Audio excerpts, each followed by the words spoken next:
లగచర్ల గ్రామంలో public hearing organise చేశారండి. Collector గారు, అడిషనల్ కలెక్టర్ గారు, సబ్ కలెక్టర్ గారు. దానికి సంబంధించి బందోబస్తు అంతా కూడా వేసుకోవడం జరిగింది.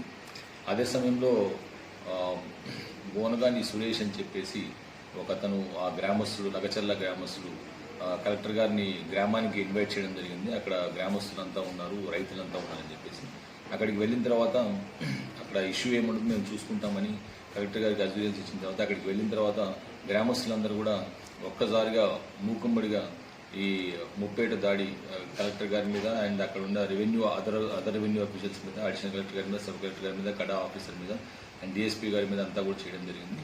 సో దాంతో రాళ్లతో, కర్రలతో వాళ్ళందరినీ కూడా వాళ్ళు కొట్టడానికి ప్రయత్నించారు అండ్ చాలా వెహికల్స్ డ్యామేజ్ చేశారు. సబ్సిక్వెంట్గా ఈరోజు మార్నింగ్ అందరినీ కూడా మనం ఒక 55 మంది ఎవరైతే దీంతో పార్టిసిపేట్ చేశారో, ఈ రైటింగ్లో ఎవరైతే ఇన్వాల్వ్ అయ్యారో వాళ్ళందరినీ కూడా మనం అదుపులోకి తీసుకోవడం జరిగింది.